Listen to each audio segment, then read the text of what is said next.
Hello friends, मैं हूं आपका फार्मासिस्ट दानिश और आज हम बात करेंगे टोब्रामाइसिन और फ्लोरोमिथोलोन कॉम्बिनेशन की आई ड्रॉप्स के बारे में।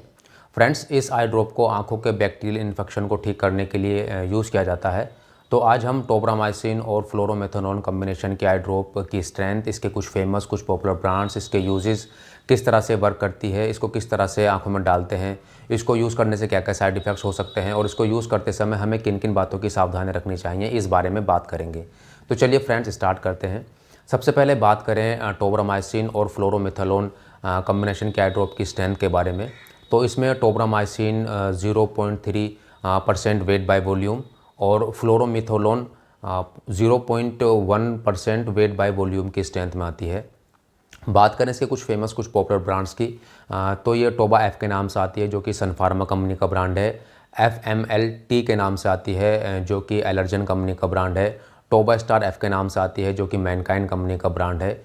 और टोबासिन एफ के नाम से भी आती है जो कि एरिस्टो कंपनी का ब्रांड है। ये कुछ इसके फेमस कुछ पॉपुलर ब्रांड्स हैं। इसके अलावा इसके और भी काफ़ी ब्रांड्स मार्केट में अवेलेबल हैं। आप बात करें टोब्रामाइसिन और फ्लोरोमिथोलोन आई ड्रॉप के यूजेस की, तो इस आई ड्रॉप को आंखों के बैक्टीरियल इन्फेक्शन को ठीक करने के लिए यूज़ किया जाता है, जैसे कि बैक्टीरियल कंजक्टिवाइटिस। इसको पिंक आई डिजीज़ भी बोलते हैं। इसमें आँखों में लाली आ जाती है, आँखों में खुजली, जलन, आँखों में इरिटेशन काफ़ी रहती है, सूजन आ जाती है, साथ ही साथ आँखों में दर्द रहता है, चिपचिपा पानी आता है। तो इस बैक्टीरियल कंजक्टिवाइटिस को ठीक करने के लिए टोब्रामाइसिन और फ्लोरोमिथोलोन आई ड्रॉप को यूज़ किया जाता है। बात करें इसके मोड ऑफ एक्शन की, यानी कि ये आई ड्रॉप किस तरह से वर्क करती है, तो इसमें जो टोब्रामाइसिन मेडिसिन होती है ये एक अमीनो ग्लाइकोसाइड क्लास की एंटीबायोटिक मेडिसिन होती है। ये बैक्टीरिया की जो प्रोटीन सिंथेसिस की प्रोसेस होती है उसको ये इनहिबिट कर बैक्टीरिया को डिस्ट्रॉय करती है। बात करें फ्लोरोमिथोलोन के बारे में, तो ये एक स्टेरॉइड मेडिसिन होती है। ये प्रोस्टाग्लैंडिन्स के सिंथेसिस को इनहिबिट करती है। ये प्रोस्टाग्लैंडिन्स ही आंखों में जलन, लाली, खुजली, दर्द के लिए रेस्पॉन्सिबल होते हैं। तो जब फ्लोरोमिथोलोन प्रोस्टाग्लैंडिन्स के सिंथेसिस को इनहिबिट कर देती है तो दर्द में, लाली में, सूजन में, खुजली में इसमें आराम मिलता है। अब बात करें इसको आंखों में किस तरह से डालते हैं, इसकी डोसेज क्या होती है, तो इसकी डोज़ को डॉक्टर पेशेंट को डायग्नोस करने के बाद ही प्रिस्क्राइब करते हैं।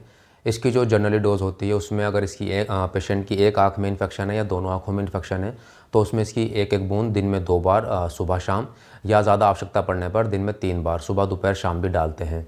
अब बात करें इस ड्रॉप को यूज़ करने से क्या क्या साइड इफ़ेक्ट्स हो सकते हैं, तो इसको यूज़ करने से कुछ साइड इफ़ेक्ट्स भी आ जाते हैं, जैसे कि ब्लड विज़न का होना, यानी कि आंखों के सामने धुंधलापन का आना, या आंखों में जलन का होना, आंखों में सूजन का होना, आंखों में लाली का आ जाना। तो ये जो साइड इफ़ेक्ट्स होते हैं ये कुछ टेम्परेरी साइड इफ़ेक्ट्स होते हैं, कुछ समय के बाद ही डिसअपीयर हो जाते हैं।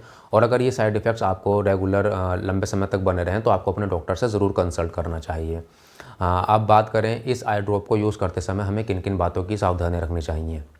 तो सबसे पहले तो यह है कि अगर कोई एलर्जिक है अमीनो ग्लाइकोसाइड क्लास की एंटीबायोटिक्स को लेकर, जैसे कि टोब्रामाइसिन या दूसरी अन्य अमीनो ग्लाइकोसाइड की एंटीबायोटिक, तो उसमें ये कॉन्ट्राइंडिकेटेड मेडिसिन होती है। इसके अलावा प्रेगनेंसी के टाइम पर और लैक्टेशन के टाइम पर भी इस आई ड्रॉप को डॉक्टर से कंसल्ट करने के बाद ही यूज़ करना चाहिए। इस आई ड्रॉप को डालने से पहले और आँखों में डालने के बाद हाथों को अच्छी तरह से धोना चाहिए। इस ड्रॉप का जो ड्रॉपर होता है उसको आँखों से टच नहीं करना चाहिए। इसके अलावा 2 साल से छोटे बच्चों में इसको यूज़ नहीं करते हैं। और अगर आप इस आई ड्रॉप को यूज़ कर रहे हैं तो उस समय कॉन्टैक्ट लेंस का प्रयोग नहीं करना चाहिए। और इस आई ड्रॉप को 30 डिग्री सेल्सियस से कम टेम्परेचर में ही स्टोर करना चाहिए। तो टोब्रामाइसिन और फ्लोरोमिथोलोन आई ड्रॉप को यूज़ करते समय हमें इन बातों की सावधानी रखनी चाहिए। तो फ्रेंड्स, आज की वीडियो में इतना ही। अगर आपको मेरा वीडियो अच्छा लगा है तो मेरी वीडियो को लाइक करें, शेयर करें और मेरे चैनल क्रिएटिव हेल्थ केयर को सब्सक्राइब करें। Thank you friends.